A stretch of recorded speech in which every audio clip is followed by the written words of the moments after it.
कोई ऐसा केस जिसमें खान साहब फंस सके? मैं तो ना जज हूँ और ना ही मैं उनकी वकील हूँ। चले आपको जो लगता हो कि ये पॉलिटिकल विक्टिमाइजेशन का लगता नहीं है, लेकिन नतीजा जो है वो तो जज साहब नहीं देना। ये तो फिर वही बात आप मेरे मुंह से निकलवाना चाह रहे हैं। जब आप मुंतखब हुई, सबसे पहली जो मुलाकात की वो पाकिस्तान तहरीक इंसाफ के बानी इमरान खान से ज़मान पाक में जाके की थी। He has supported me in the election and I won the election। तो मैं समझती हूँ कि जिन्होंने आपके साथ अच्छा किया हो तो उनका शुक्रगुजार होना चाहिए। पीटीआई में आने की दावत नहीं दी आप। अगर कोई खिलाफ बोल रहा है ना तो उसके बारे में कहा जाता है अभी उन्होंने ही बंदा है टेस्टर लान वास्ते रखा हुआ है। तो फिर आप उनके बंदे हैं या फिर आप लोगों की कोई वीडियोस उनके पास नहीं? अभी तक तो कोई वीडियोस नहीं उनके पास। कोई प्राइवेट नंबर, कोई काला डाला, छोटे मोटे प्रेशर्स तो फिर आपको पता है कि इस ऑफिस के अंदर आते हैं। 16वें ग्रेड का ऑफिसर है, आपके अंडर काम करने वाला है, बुलाएंगे। शायर है, उसने एक नज़म लिखी और उससे आप इतने इनसिक्योर हो गए हैं। पहले तो ये होता था कि आप उनका नाम भी नहीं ले सकते थे कि ना वो एक्सपोज हो रही हैं। वो कला अपना रोबो दबदबा दिखाना चाहते हैं। देखिए वकीलों और जो पुलिस का चोली दामन का साथ है, ये लव हेट रिलेशनशिप है। कोई रिश्ता नहीं आया किसी की तरफ से, किसी अच्छे वकील की तरफ से। आजकल तो वो चाहत फतेह अली खान भी कहते हैं कि मुझे 18 रिश्ते आ। जो रिश्ते आते हैं वो ये कहते हैं कि लड़की प्रैक्टिसिंग लॉयर ना हो, 4 5 साल के बाद मुझे कहना शुरू हो गए थे प्रोफेशन में सीनियर्स के बस करो बच्चियां इन्नी ही वकालत कर दियां ने, जाके ब्याह कर ले। बिस्मिल्लाहिर्रहमानिर्रहीम, अस्सलाम वालेकुम नाज़रीन, आप देख रहे हैं यासिर रशीद पॉडकास्ट और मैं यासिर रशीद हूँ। हमारे साथ आज जो गेस्ट मौजूद हैं, अगर पाकिस्तान की तारीख देखी जाए अदालती एतबार से तो निज़ाम इंसाफ में पार्टीशन से पहले लेके अब तक लाहौर हाई कोर्ट बार जो एसोसिएशन है, मुख्तलिफ नुमाइंदगान उसके आते रहे, मुख्तलिफ लोगों ने उसको रिप्रेजेंट किया, बहुत से लोगों ने अदालती इस्लाहात की बातें की, लेकिन तारीख ने मोड़ उस वक्त बदला और नई तारीख रकम हुई कि जब एक खातून जो है वो पहली बार सेक्रेटरी लाहौर हाई कोर्ट बार मुंतखब हुई और उसके बाद वुमेन एम्पावरमेंट के ऊपर बातें होने लगी कि अगर पाकिस्तान की तारीख में इसी तरीके से बेहतरी के लिए इम्कानात पैदा हो जाएं तो तारीख कितनी तब्दील हो सकती है और माशरे के अंदर हुस्न कितना पैदा हो सकता है। तो हमारे साथ मौजूद हैं सबाहत रिजवी साहिबा, जो साबिक सेक्रेटरी लाहौर बार एसोसिएशन है। बहुत शुक्रिया सबाहत साहिबा इस हवाले से अपना वक्त देने के लिए। सबाहत साहिबा, बात का आगाज़ सबसे पहले ये कि जब आप मुंतखब हुई तो आपने सबसे पहली जो मुलाकात की वो पाकिस्तान तहरीक इंसाफ के बानी इमरान खान से ज़मान पाक में जाके की थी। तो उस मुलाकात का बताइए कि मेरे ख्याल से आपकी जो आइडियोलॉजी है वो पाकिस्तान तहरीक इंसाफ वाली नहीं, पाकिस्तान पीपल्स पार्टी वाली है। तो बाद में जाके पहली मुलाकात खान साहब से क्यों? जी आप thank you very much for inviting me and for having me. मैं आप बहुत शुक्रगुजार हूँ। ये बड़ा सवाल मुझसे पूछा जाता रहा और इसको मैं बड़ी candidly I wanted to share it with you कि इस तरह हुआ कि जब मेरा इलेक्शन था तो सिंस इट वाज, आपको पता है कि बड़ा टफ इलेक्शन था, हम 3 कैंडिडेट्स थे और 2 मेल थे और मैं ज़ाहिर वाहिद खातून थी उनके मुकाबले पे। तो वो फिर मुझे पीटीआई के जो लॉयर्स हैं, आपको पता है वकीलों के अंदर हर पार्टी के लॉयर्स का विंग है। सो हमें पीटीआई के जो लॉयर्स हैं उन्होंने सपोर्ट किया, जिसमें मेन किरदार हसन न्याजी का था। He supported me a lot, उसने मुझे बहुत फेवर दी और फिर जब मैं उनके वोटों की वजह से ज़ाहिर है मैंने सिग्निफिकेंट विक्ट्री थी, मेरी लीड थी बाकायदा तकरीबन 600 वोट्स की। तो फिर मुझे ये उन्होंने कहा कि चूँकि खान साहब ने तुम्हें चूज़ किया उसमें से अमंग ऑल 3, सो तुम उनको जाके शुक्रिया अदा करो। तो फिर मैं समझती थी कि इसमें कोई हर्ज नहीं है क्योंकि उन्होंने he has supported me in the election and I won the election. तो मैं समझती हूँ कि जिन्होंने आपके साथ अच्छा किया हो तो उनका शुक्रगुजार होना चाहिए। देन आई वेंट टू ज़मान पाक और फिर मैंने ज़ाहिर खान साहब को मैं मिली, उनको मैंने शुक्रिया अदा किया। एंड डिस्पाइट नोइंग दैट कि मैं पीपल्स पार्टी से बिलोंग करती हूँ और उससे आइडियोलॉजी पे बिलीव करती हूँ, खान साहब appreciated me and he said that I know that you belong to People's Party but yet you are the strongest candidate among all 3, तो इसलिए हमने तुम्हें चूज किया। So this was the reason। उन्होंने पीटीआई में आने की दावत नहीं दी आपको? उन्हें पीटीआई में आने की दावत तो नहीं दी उस वक्त, लेकिन उन्हें ये ज़रूर कहा कि हमें तुम्हारे जैसे लोग नेशनल पॉलिटिक्स में चाहिए। सो डू कंसीडर कि तुम्हें नेशनल पॉलिटिक्स में आना चाहिए क्योंकि हमारे यहाँ बहुत किल्लत है, people like you are very rare. So लेकिन मैं समझती हूँ I am grateful to him कि that he has appreciated me and he has acknowledged my efforts. तो पीपल्स पार्टी की तरफ से कोई यूज़र नहीं आया, उसमें कोई बात नहीं की? जी नहीं, बिल्कुल आया। फिर पीपल्स पार्टी को बहुत सारे हमारे दोस्तों ने कहा कि असल में तो तुम पीपल्स पार्टी की हो। तो फिर उसके बाद ये हुआ कि मुझे बिलावल साहब चेयरमैन साहब ने भी फिर इनवाइट किया and I was invited to Bilawal house in Lahore and I went there and I met him as well.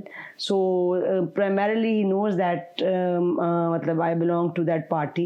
लेकिन जब हम वकीलों के इलेक्शन लड़ते हैं तो उसमें पार्टी बेसिस पे हम इलेक्शन नहीं लड़ते, टू बी वेरी ऑनेस्ट. हम लॉयर्स कम्युनिटी जो है अपनी लॉयर्स होने की बेसिस पे इलेक्शन लड़ती है, और उसमें ये ज़रूर होता है कि मुख्तलिफ धड़ाबंदियाँ होती हैं, वो आपको सारे धड़े सपोर्ट करते हैं, लेकिन प्राइमरली ज़ाहिर है हम वकीलों का इलेक्शन लड़े होते हैं. सो लेकिन I went to meet chairman साहब and he appreciated my efforts, और फिर ज़ाहिर है इस बात की बहुत ज़्यादा उन्होंने अप्रिशिएट किया कि आई वॉज इलेक्टेड, यानी पूरे पंजाब से मैंने इलेक्शन कंटेस्ट किया, मैंने इलेक्शन लड़ के जीता.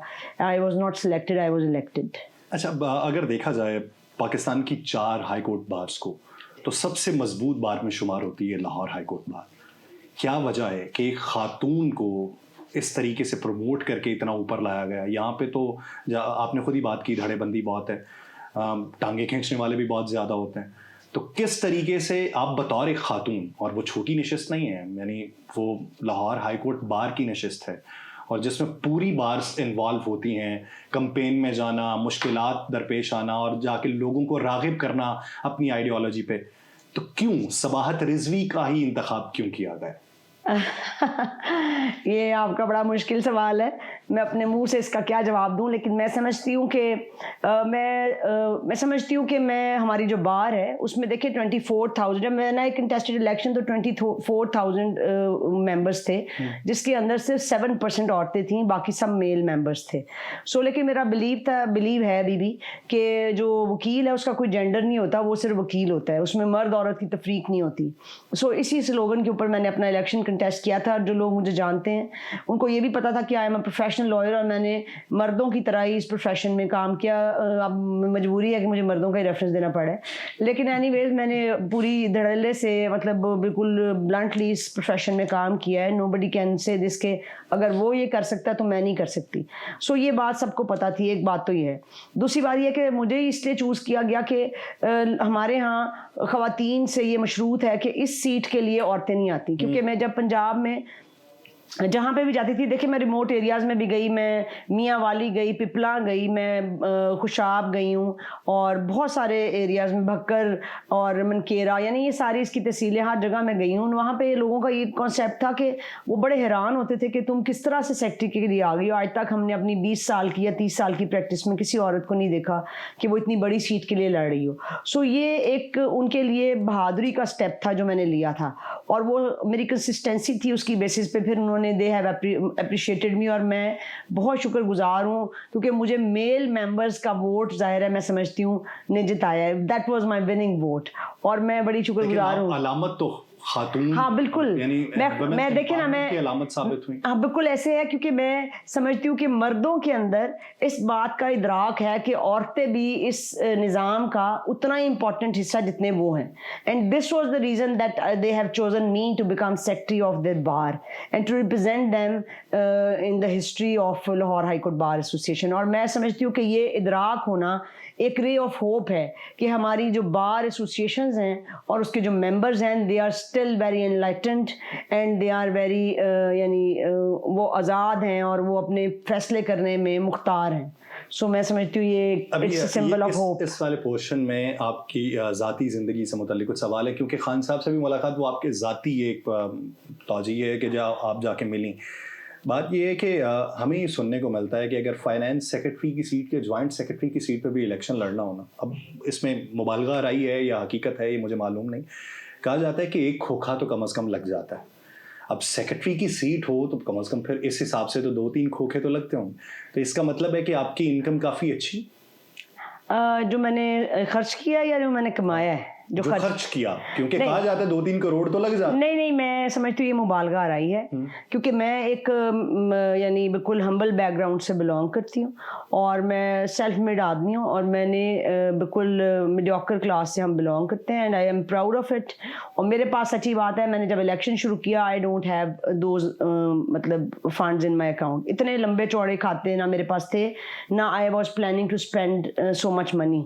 मेरा जो ट्रैवलिंग के ऊपर एक्सपेंस, मैक्सिमम मेरा एक्सपेंस ट्रैवलिंग के ऊपर लगा है, और फिर उसके बाद एंड पे आके हमारे कैंप्स लगते, खाने बिल्कुल मना हो गए थे। हमारे इलेक्शन बोर्ड की मेहरबानी है कि उन्होंने हमारे अमल दरामद होता है जी बिल्कुल बहुत सख्ती से अमल दरामद हुआ, बल्कि हमारे साथ जो लोग कंटेस्ट करे थे उन्हें 8-8 10-10 लाख जुर्माने हुए बाकायदा वायलेशन के ऊपर। हाँ जी, और खाने मना कर दिए थे और एक्सेसिव पोस्टर्स नहीं। आप ये देखें, मैं वाहिद कैंडिडेट हूँ शायद हाई कोर्ट की हिस्ट्री में जिसने एक स्टिकर, एक पोस्टर नहीं लगाया और मैंने इलेक्शन जीत लिया। एक बैनर नहीं मेरा पूरे पंजाब में कहीं लगा था। लेकिन सोशल मीडिया की कैंपेन तो आप ही की थी, ऐसे लग तो रहा फिर था सोशल मीडिया को तो आप मुझे ना रोके ना। मैंने वायलेशन, सोशल मीडिया की वायलेशन नहीं, वो वायलेशन में नहीं था। हमारे इलेक्शन बोर्ड का ये था कि हम अपनी पोस्टर्स नहीं लगा सकते, हम अपने बैनर्स नहीं लगा सकते सोशल मीडिया कैंपेन में। जाहिर है that was the only tool I have which I have used.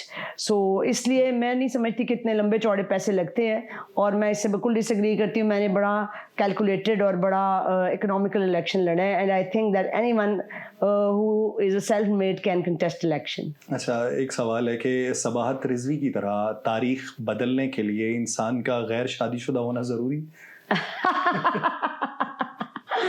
देखें, मैं नहीं समझती कि ये कोई हिंड्रेंस है इन योर सक्सेस, लेकिन बिल्कुल ये एक बात ज़रूर मैं I will share it with you very candidly कि जब मैं इलेक्शन जीत गई ना जी, जो भी आता था वो मुझे मुबारक देता था, तो अगली बात ये पूछता था कि आर यू सिंगल और मैरिड। सो आप यू नीड टू अंडरस्टैंड कि हमारी सोसाइटी में औरतों की सक्सेस को इवेल्युएट किया जाता है उनके मैरिटल स्टेटस से।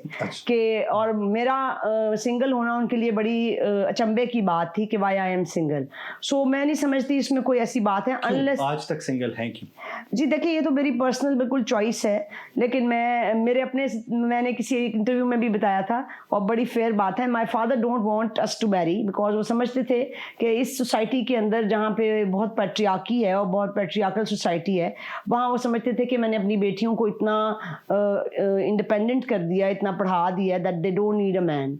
और मैं समझती हूँ कि अब इस स्टेज के ऊपर जिस तरह मैंने जिंदगी में हमने केसेस किए, हमने दोस्तों के मामलात देखे। आप दूसरों को भी यही मशवरा देती हैं कि अगर आपने इंडिपेंडेंट होना है तो फिर आप नहीं, मैं समझ नहीं, ये चॉइस की बात है। देखिए ना, फिर मैंने I prefer my career over marital status, और लोग मुझे कहते थे कि 4-4 5-5 साल के बाद मुझे कहना शुरू हो गए थे प्रोफेशन में सीनियर्स के, बस करो बच्चियां इन्नी ही वकालत कर दियां ने, जाके ब्याह कर ले। मैंने कहना भाई नहीं, मैंने वकील बनना है, मैं I want to be a lawyer. So this was the commitment है, कंसिस्टेंसी है, वो आपको करनी पड़ती है। और उसके लिए फिर देखें, यू हैव टू पे कॉस्ट फॉर एवरीथिंग। सो अगर ये कोई कॉस्ट है तो आई एम विलिंग टू पे that cost, I don't mind it, I don't regret at all. कोई रिश्ता नहीं आया किसी की तरफ से, किसी अच्छे वकील की तरफ से या किसी और तरफ से? नहीं आई, ये तो बड़ी वो आजकल तो वो चाहत फतेह अली खान भी कहते हैं कि मुझे 18 रिश्ते आ रहे हैं। नहीं, ये तो खैर मैंने इसको मैं इतना काउंट नहीं करती, आया होगा, लेकिन आई नेवर रजिस्टर इट। ये ज़ाहिर है मेरे पेरेंट्स की डोमेन थी तो, लेकिन ये ज़रूर मुझे याद है कि मेरी माँ का एक गिला वो ज़रूर होता था कि वो कहती थी कि जो रिश्ते आते हैं वो ये कहते हैं कि लड़की प्रैक्टिसिंग लॉयर ना हो, सिर्फ वकालत पढ़ी हो, वकील ना हो, वकालत करती ना हो, क्योंकि वो कहती हैं कि ये मुझे अब पता होता कि वकालत इस तरह गाली बन जाएगी लड़कियों के लिए, तो मैं शायद तुम्हें वकील ही ना बनाती। So people want submissive wifes and they don't want well awared and educated, मुझे लगता है, ख्वातीन। अब आप उस सतह तक खुद आ गई, उस बात तक मैं थोड़ा सा आगे चल के इस पर बात करना चाहता था।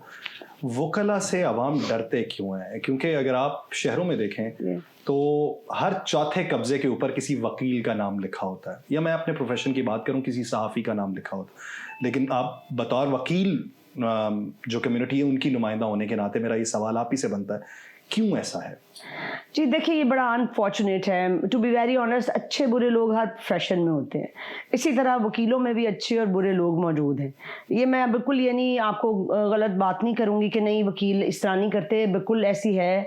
अनफॉर्चुनेटली ऐसे वाक़यात ज़रूर हैं जिसमें कब्ज़ा ग्रुप में वकला इन्वॉल्व हैं, और वो वकला हैं जिनको जो प्रैक्टिसिंग लॉयर्स नहीं हैं, जिन्होंने सिर्फ लाइसेंस ले लिए और जिनको ना कभी आप अदालतों में देखेंगे ना कचहरियों में आपको नज़र आएंगे, वो सिर्फ आपको कब्ज़ा ग्रुप नज़र आएंगे। सो हमारे प्रोफेशन में we are very well aware of those यानी ग्रुप्स जो कि कब्ज़ा माफिया है, और हमें इस बात का शिद्दत से एहसास है कि उनको स्नब किया जाना चाहिए, और हमारी बार काउंसिल्स जो हैं उनको एक्शन लेना चाहिए उनके खिलाफ, जो अनफॉर्चुनेटली उस तेज़ी से या उस यानी स्पीडीनेस के साथ नहीं हो रहा। आप ये समझती हैं कि अक्सर औकात सियासत के अंदर आपको कंप्रोमाइज़ करना पड़ जाता है? यानी मिसाल के तौर पे एक वकील साहब का कहीं झगड़ा हो गया किसी पुलिस वाले से, تو ہم یہ بھی دیکھتے ہیں کہ 20-25 وکلاء اکٹھے کھڑے ہو کے وہ پولیس والے کی پٹائی کر رہے ہوں گے یا وہ وہاں پہ مطالبہ یہ کر رہے ہوں گے کہ نہیں اس کے خلاف اقدامات اٹھایا جائے یا اسے معطل کیا جائے، اور بطور سیاستدان وکلاء کی کمیونٹی کو نمائندہ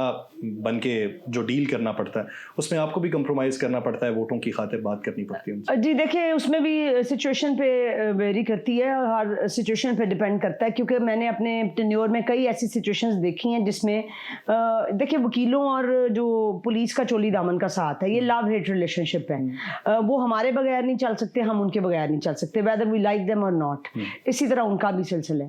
لیکن having said that میں نے بہت ساری ایسی سچویشن دیکھی ہیں اپنی ٹینیور میں جہاں پہ وکیل میجورٹی کیسز میں پولیس ان کو سنب کر رہی تھی اور پھر الٹیمیٹلی مجبوراً ان کو اپنے ساتھ وکیلوں کو لے کے جانا پڑا in order to pressurize the police کہ وہ ان کی سنوائی ہو اور ان کو سنا جائے.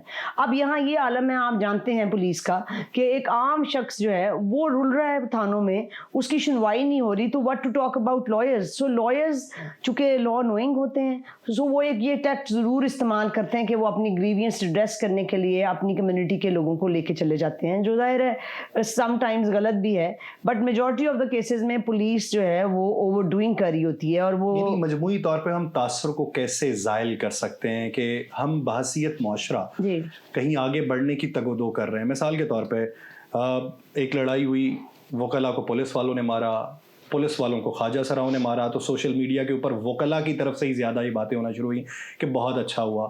بعد میں خواجہ سرا کسی اور کو مار گئے تو اب اس کے اوپر باتیں ہونا شروع ہوئیں. تو بحیثیت معاشرہ ہمیں بطور وکلاء، بطور پولیس، بطور صحافی، بطور سیاستدان تبدیل ہونے کے لیے سب کو ایک میز پہ آنا ہے. تو یہ کدورتیں کیسے ختم ہوں گی؟ دیکھیں یہ تو آپ کا جو یہ سسٹم ہے یہ بیسکلی اٹس اے روٹن سسٹم. اس لیے اس روٹن سسٹم کے اندر ایسے نہیں ہے کہ میں یا آپ کوشش کرنا شروع کر دیں اور باقی ایلیمنٹس خاموش رہیں، ایسے نہیں ہے. یہ سب کو ایک ہی ساتھ یہ یعنی ایفرٹس کرنی پڑیں گی اور سب کو اکٹھے مل بیٹھ کے یہ سوچنا پڑے گا کہ چیزوں کو کیسے کریکٹ کر سکتے ہیں. لیکن میں سمجھتی ہوں کہ چیزیں مزید خراب ہو رہی ہیں، بہتر نہیں ہو رہی. اور میں اس میں تھوڑا سا آپ کو I would like to add one thing. یہ خواجہ سراؤں والا جو ایشو جب سے ریز ہوا ہے بہت زیادہ ہیومیلیٹ ہو رہی ہے ٹرانسجینڈر کمیونٹی اور بڑا ان کا تمسخر اڑایا جا رہا ہے. مجھے بڑی تکلیف ہوتی ہے کیونکہ میں نے سچی بات ہے ٹرانسجینڈرز کے ساتھ ان کے ایک لا کے اوپر کام کیا ہوا ہے اور مجھے تکلیف ہوتی ہے کہ ابھی بھی ہمارے ہاں اتنی سینسٹائز نہیں ہے سوسائٹی کہ that they can consider them as human beings. کوئی اور شخص جیسے اوفینس کمٹ کرتا ہے یا کچھ اور کرتا ہے تو وہ بھی ظاہر ہے اسی طرح سے اوفینس کمٹ کر رہے ہیں تو وہ اسی کیٹیگری میں آئیں گے، بٹ ظاہر ہے we are taking them otherwise. So میں اس پہ بالکل میرا بڑا مطلب ریزرویشن ہے دا وے دے ہیو بین ڈسکرائبڈ اور اس طرح ان کو ہیومیلیٹ کیا جا رہا ہے. لیکن ہیونگ سیڈ دیٹ میں پھر یہ کہوں گی کہ جو وکیلوں کو، پولیس والوں کو، آپ کے اسٹیٹ ایجنسیز کو، یہ سارے ہر جگہ آپ کو یہ وہ لیکوناز، یہ کوتاہیاں، یہ کمیاں نظر آئیں گی. تو وہ سارے مل بیٹھ کے کوئی اسٹریٹجی ڈیولپ کریں گے تو وہ سیٹل ہو سکتی ہیں. وداؤٹ دیٹ وی کی not just blame one element of the society. اچھا اب سواد صاحبہ یہ بتائیے کہ آپ بنی سیکرٹری، تاریخ تبدیل ہوئی، پتہ چلا کہ وکلاء کے اندر مضبوطی جو ہے وہ پیدا ہو سکتی ہے اور خواتین کے لیے کام کیا جا سکتا ہے. سوال میرا یہ ہے کہ اگر ہم ججز کی کمیونٹی دیکھیں تو خاتون جو وکیل ہے اس کو پریفر کیوں نہیں کیا جاتا ججز کے لیے؟ اور اکثر اوقات ہمیں یہ دیکھنے کو ملتا ہے کہ جب ججز کی تعیناتی کے لیے کسی کو ڈھونڈنا ہوتا ہے تو وہ ڈھونڈتے پھرتے ہوتے ہیں کہ کوئی کمپیٹنٹ ملے. تو اس میں آپ کو یہ لگتا ہے کہ کسی کا عمل دخل ہے بہت زیادہ؟ دیکھیں عمل دخل تو آپ کو بھی پتا کہ کس کا ہے ججز کی اپوائنٹمنٹ میں، لیکن آپ مجھ سے جو ڈسکرمنیشن کی بات کریں، بالکل میں اس کے اوپر یہ بات کرنا چاہوں گی کہ بالکل عورتوں کو ڈسکرمنیٹ کیا جاتا ہے while making them, while elevating them basically as ججز آف ہائی کورٹ. لیکن پیچھے ہم نے دیکھا اب میڈم عالیہ اور میڈم عائشہ جو ہیں وہ ان کو ایلیویٹ ہوئے it's been more then 12 years. سو اب اس کے بعد سے ہائی کورٹ میں کوئی عورت کی کسی کی ایلیویشن نہیں ہوئی، حالانکہ بہت سارے مرد جو ہیں वो एलिवेट हुए हैं उस पीरियड के दौरान. सो ये अनफॉर्चुनेट है. एक रीज़न ये भी है कि थोड़ी सी हमारे यहाँ ख़वातीन शादियाँ कर लेती हैं वकालत के बाद अमूमन. They could not continue the profession, और वो फिर शादियों के बाद वो उस तरह से प्रोफेशन को कंटिन्यू नहीं कर सकती. बहुत कम तादाद है ऐसी. वैसे तो आपको बज़ाहिर बहुत सारी. आप नहीं समझती कोई 20 साल आप नहीं समझती क्योंकि 15-20 साल वकालत करने वाली भी ख़वातीन मौजूद हैं? जी बिल्कुल है. मैं ये नहीं कह रही कि नहीं है, मैं कह रही हूँ कि बिल्कुल मौजूद हैं. लेकिन ये एक एलिमेंट मैं आपको बता रही हूँ कि वो औरतें दे गेट मैरिड, जो ख़वातीन मौजूद हैं उनको कंसिडर नहीं किया जाता. असल में यहाँ पे कंसिडर करने का यार्ड स्टिक बिल्कुल डिफरेंट है. और वो यार्ड स्टिक ये है कि आपकी लॉबिंग होनी चाहिए, आपके पीछे से कोई साउंड बैकग्राउंड होना चाहिए. You must have deep tentacles in the system. और अगर सिस्टम में नहीं भी हैं तो कम से कम आपकी politically you should be strong enough.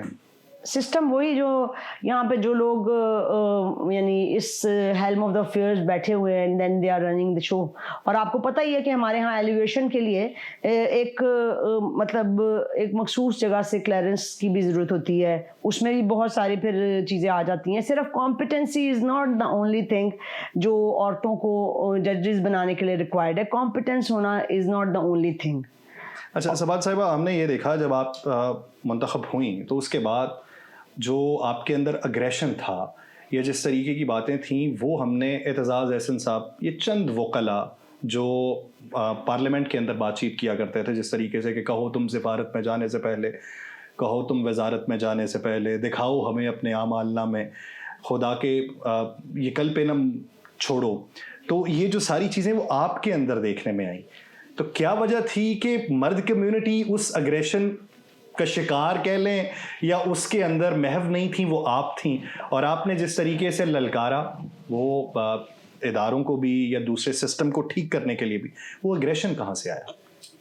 देखिए सोसाइटी के अंदर ही हम रह रहे हैं और ये आज से नहीं है. ये ऐसे कि हम देखिए वकील और सियासत का चोली दामन का साथ है. ये नहीं हो सकता कि आप वकील हो और आपको पॉलिटिक्स का ना पता हो, नेशनल पॉलिटिक्स का भी और बाहर पॉलिटिक्स का भी. सो ये एग्रेशन वो बेसिकली फ्रस्ट्रेशन है जो आपको नज़र आती है सोसाइटी के अंदर. यहाँ पे हम रोज़ केसेस करते हैं, हम देखते हैं कि सियासत में क्या हो रहा है, किस तरह इस मुल्क को हॉस्टाइल बनाया हुआ है, किस तरह आवाम की से को स्नब किया हुआ है, किस तरह उनके हुकूक को दबाया हुआ है, किस तरह आवाम प्रायोरिटी नहीं है इस स्टेट के लिए. तो वो फिर आपको वो चीज़ें आखिर कहाँ निकलेंगी? There has to be some voice of dissent. यहाँ जो डाइसेंटिंग वॉइसेस हैं वो बड़ी कम हो गई हैं. Unfortunately madam Asma Jahangir was a very strong voice of dissent. और उसके बाद बहुत कम लोग हैं जो आपको नज़र आएंगे कि जो इख्तलाफ कर रहे हैं और जो इख्तलाफ करते हैं उनकी आवाज़ों को दबाया जाता है. सो मैंने फिर ये समझा कि ये मेरा जो ऑफिस है it's a good platform to raise my voice for all those who are voiceless. वो जो आवाज़ें बुलंद की आपने, और रबिया बाजवा साहिबा का जो लहजा था वो बहुत ज़्यादा तल्ख भी था. तो कोई प्राइवेट नंबर, कोई काला डाला, कोई किसी तरफ से कोई प्रेशर? देखिए मैं ऐसे कहूँ कि भाई छोटे मोटे प्रेशर्स तो फिर आपको पता है कि इस ऑफिस के अंदर आते हैं, लेकिन मैं समझती हूँ कि वो प्रेशर्स अगर आप बेयर ना कर सके तो फिर आप क्या इंसान हैं. फिर वो प्रेशर्स तो फिर आपको बेयर करने पड़ते हैं. 16वें ग्रेड का ऑफिसर है, आपके अंडर काम करने वाला है, बुलाएंगे, इंदिया दिया उन्होंने. शायर है, उसने एक नज़म लिखी और उससे आप इतने इनसिक्योर हो गए हैं. पहले ये तो ये होता था कि आप उनका नाम भी नहीं ले सकते थे कि ना वो एक्सपोज हो रही हैं. वो कला अपना ज़ाती रोबो दबदबा दिखाना चाहते हैं. देखिए वकीलों और जो पुलिस का चोली दामन का साथ है, ये लव हेट रिलेशनशिप है. कोई ऐसा केस जिसमें खान साहब फंस सकते? देखिए मैं तो ना जज हूँ और ना ही मैं उनकी वकील हूँ. चले आपको जो लगता हो कि ये पॉलिटिकल विक्टिमाइजेशन का लगता नहीं है, लेकिन नतीजा जो है वो तो जज साहब नहीं देंगे. ये तो फिर वही बात आप मेरे मुंह से निकलवाना चाह रहे हैं.